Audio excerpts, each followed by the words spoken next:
দার্জিলিংয়ের একটা খুব সুন্দর সকালে আপনাদের সকলকে স্বাগত জানাচ্ছি। আর আজকের দিনটা কিন্তু বেশ জমজমাট হবে, কারণ আজকে আমরা ট্র্যাভেল করব টয় ট্রেনে। হ্যাঁ, টয় ট্রেন জার্নি করব। হিমালয়ের সবথেকে উঁচু যে স্টেশন, ঘুম স্টেশন যাব আমরা দার্জিলিং থেকে। আর এই পুরো জয় রাইডটা আপনাদের সঙ্গে ভাগ করে নেব। তো চলুন আর দেরি না করে আমাদের আজকের যে যাত্রা দার্জিলিং থেকে ঘুম টয় ট্রেনে, সেই যাত্রা শুরু করা যাক। আর হ্যাঁ, পথে তো অবশ্যই থাকবে বাতাসিয়া লুপ। তাই আমাদের চ্যানেলটা যারা প্রথম দেখছেন তাদেরকে একটাই রিকোয়েস্ট, প্লিজ প্লিজ প্লিজ চ্যানেলটা সাবস্ক্রাইব করে নেবেন, আর পাশে যে বেল বাটনটা আছে সেটা টিপতে ভুলবেন না। শুরু করা যাক একটা নতুন ব্লগ। হোটেলের রুম থেকে সকালবেলা যখন পর্দাটা সরালাম, এই ভিউটা দেখে চোখটা ধাঁধিয়ে গেল।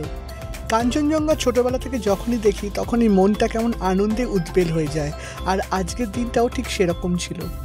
আর দেরি না করে আমরা রেডি হয়ে বেরিয়ে পড়লাম। আমরা এখন চলেছি দার্জিলিংয়ের টয় ট্রেনে ওঠার উদ্দেশ্যে।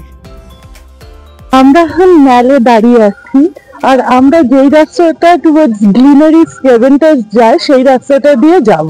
তো চলুন যাওয়া যাক। সকালবেলার ম্যালের শোভাই একদম অন্যরকম।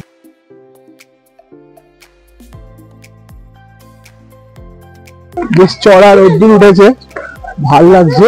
আর আমরা এখন পৌঁছে গেছি একদম ম্যালের যে রাস্তাটা ম্যাল রোড হয়ে নিচে নামবে সেই মুখটাতে।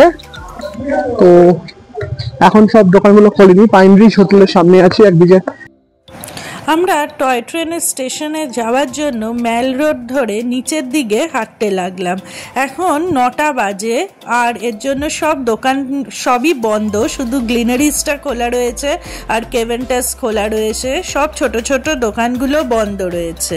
আমি এখন একদম দেখুন কেভেন্টাসটা ক্রস করছি আর পৌঁছে গেছি যেটা মোড়, যেখান থেকে আমি নিচে নামবো সেই জায়গাটা। ডান দিকের যে রাস্তাটি আছে আমরা সেটা ধরবো। ক্লক টাওয়ারের পাশ দিয়ে আমরা সোজা এগিয়ে যাব আজকে আমাদের গন্তব্য দার্জিলিং স্টেশনের দিকে। সকাল থেকে প্রচন্ড টেন্স হয়ে আছে আসলে।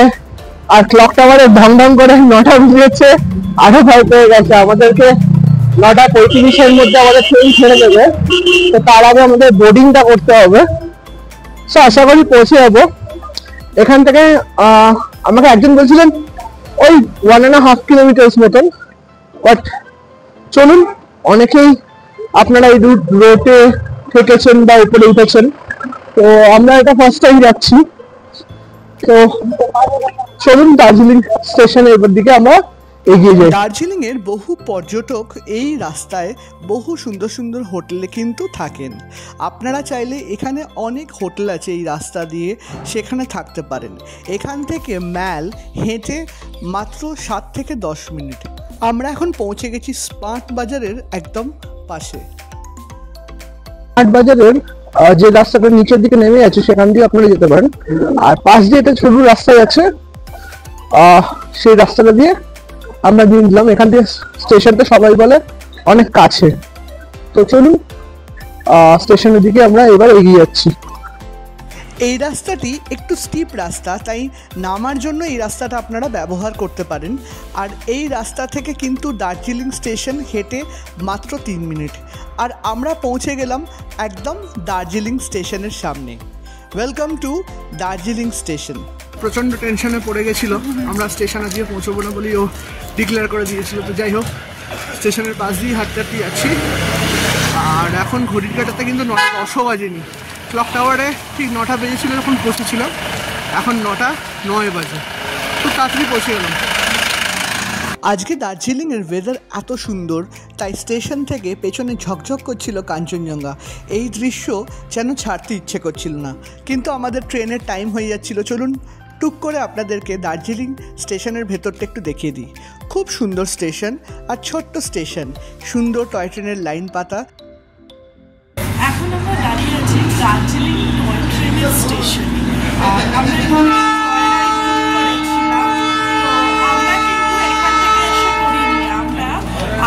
যেটা রেলওয়ে সাইট, আইআরসিটিসি সাইটের থেকে প্রায়, যখন আমরা বন্দে ভারতের টিকিট কেটেছিলাম তখন এখনই কেটে নিয়েছিলাম, কারণ কিনা একদম টিকিটস পাওয়া যায় না।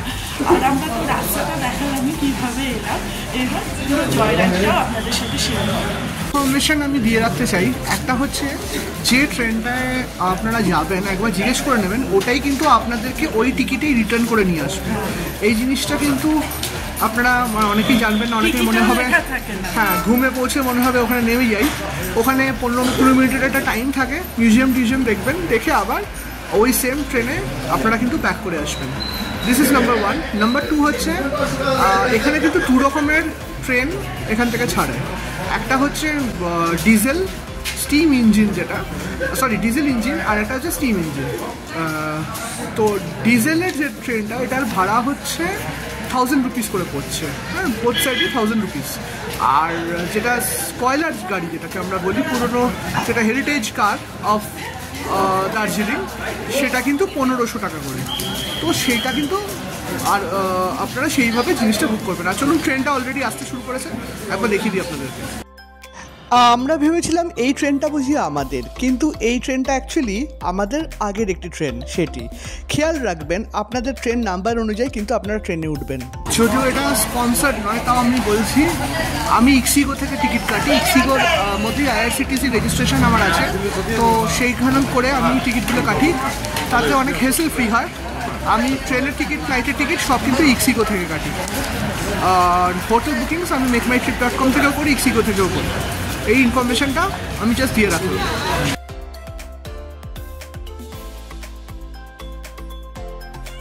এখানে একটা ট্রেন দাঁড়িয়ে আছে, খুব সুন্দর ট্রেনটা, ভেতরটা কি সুন্দর সোফার মতন দেওয়া আছে। দার্জিলিং থেকে নিউ জলপাইগুড়ি স্টেশন যেতে গেলে আপনারা এই কম্পার্টমেন্টটিতে কিন্তু বুক করতে পারেন। দার্জিলিং থেকে নিউ জলপাইগুড়ির প্রতিদিন কিন্তু অনেক ট্রেন আছে, আপনারা আইআরসিটিসির সাইট থেকে সেই ট্রেনগুলির নম্বর দেখে নিতে পারেন। আর কথা বলতে বলতে আমাদের ট্রেন আমাদের 2 নম্বর প্ল্যাটফর্মে এসে গেল। টয় ট্রেনের 3টে কম্পার্টমেন্ট, F1, F2 এবং F3। আমাদের F3 কম্পার্টমেন্টে বুকিং ছিল, কিন্তু দুঃখজনকভাবে আমরা দুজনের কেউই জানলার ধারে সিট পাইনি, এবং আমরা পাশাপাশিও সিট পাইনি। কিন্তু তা বলে আনন্দ খুব একটা কিছু কম হচ্ছিল না। এত সুন্দর কম্পার্টমেন্ট, তাই দেখে খুব ভালো লাগছিল। সো অবশেষে টয় ট্রেনে উঠে পড়েছি, আর আমাদের জার্নি স্টার্টেড। আমরা এখন যাচ্ছি অন দ্য ওয়ে টু ঘুম, এবং মাদ্রাসে রূপে 15-20 মিনিটসের একটা হল্ট আছে, তারপর এই ট্রেনটা কিন্তু আবার ব্যাক করে আমাদের নিয়ে আসবে 15-20 মিনিট পরে ঘুম স্টেশন থেকে। টয় ট্রেনের কম্পার্টমেন্টগুলোর কিন্তু ভিস্তাডোম কোচের মতন, এখানে ওপরেও কাঁচ দেওয়া আছে। এই জয় রাইডটা মোটামুটি 7 থেকে 9 কিলোমিটারের মধ্যে, এবং এখানে কিন্তু আপনারা চারিদিকের সুন্দর শোভা উপভোগ করতে করতে যেতে পারেন। 50 মিনিটের এই জয় রাইডের মধ্যে 20 মিনিটের একটা হল্ট আছে বাতাসিয়া লুপে। আমরা এখন দার্জিলিংয়ের মধ্যে দিয়ে চলেছি, চারিদিকে খুব সুন্দর শোভা। আজকের ওয়েদার এমনিও খুব সুন্দর, কাঞ্চনজঙ্ঘা সেখান থেকে উঁকি মারছে। এক অদ্ভুত ফ্যান্টাসি রাইডের মধ্যে দিয়ে আমরাও এগিয়ে চলেছিলাম ঘুমের দিকে। ছোটোবেলা থেকেই যখনই টয় ট্রেন দেখতাম তখনই খুব উঠতে ইচ্ছে করতো। আমি খুব ছোটোবেলায় একবার টয় ট্রেন জার্নি করেছিলাম, কিন্তু তারপরে আর করা হয়নি। আজ বহু দিন পরে সেই ছেলেবেলাটা কেমন যেন ফিরে এসছে, আর সত্যি কথা বলতে গেলে খুব আনন্দ হচ্ছিল মনে।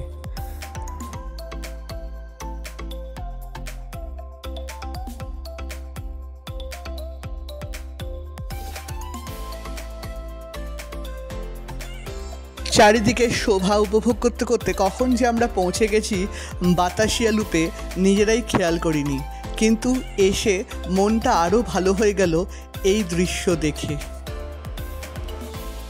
Welcome to Batasia loop. পৌঁছে গেছি বাতাসিয়া লুপ, আর সিরিয়াসলি আজকে ওয়েদারটা যা অসাধারণ না, জাস্ট দেখুন পিছনে, জাস্ট দেখুন, অসাধারণ ওয়েদার।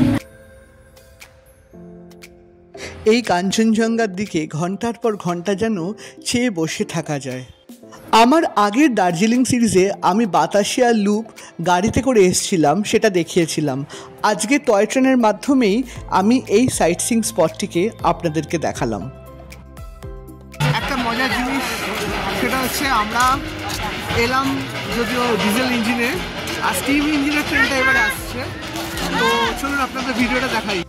ছোটোবেলায় আমরা যখন গল্পের বই পড়তাম সবসময় দেখতাম ঝিকঝিক করে ট্রেন আসছে, আর সেই ফিলিংসটা আজকে বহুদিন পরে এনে দিল এই স্টিম ইঞ্জিনটি। দার্জিলিং হিমালয়ান রেলওয়েজ কিন্তু ইউনেস্কো ওয়ার্ল্ড হেরিটেজের আন্ডারে পড়ে, আর এই ছোট্ট ফ্যান্টাসি ওয়ার্ল্ডটা আজকে কিন্তু আমরা সত্যি অন্যভাবে উপভোগ করছিলাম।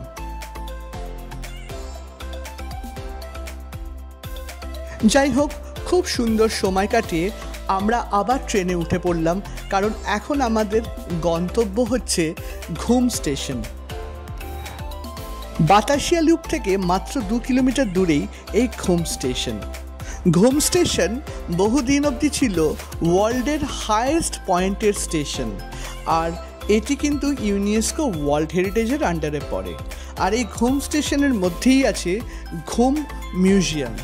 এই ঘুম মিউজিয়ামে কিন্তু আপনারা অবশ্যই ভিজিট করবেন, এটা ফ্রি অফ কস্ট এবং এই জার্নির মধ্যেই ধরা থাকে। এখানে যখন ট্রেন তৈরি হয়েছিল তখনকার দিনের যে মালগাড়ি, সেই মালগাড়িটা কিন্তু রাখা আছে, যেটাতে করে কয়লা আনা হতো সেই ব্রিটিশ আমলের। স্টেশনের ব্যাপারে একটাই কথা বলতে চাই, এটা কিন্তু ওয়ার্ল্ডের হাইয়েস্ট অল্টিটিউড রেলওয়ে স্টেশন। এটা কিন্তু মানে একটা সাংঘাতিক জিনিস। তো আপনারা আসলে এই জিনিসটা অবভিয়াসলি একটা দেখবার মতন জিনিস। এই ট্রেনটিতে করেই কিন্তু প্রথম কয়লা আসতো এই দার্জিলিংয়ে। এখন এটি ঘুম স্টেশনে রাখা আছে। টয় ট্রেন ট্রিপ আমাদের এত অবধি ছিল আজকে। তো এই টয় ট্রেন জার্নিটা কেমন লাগলো নিচে কমেন্ট সেকশনে।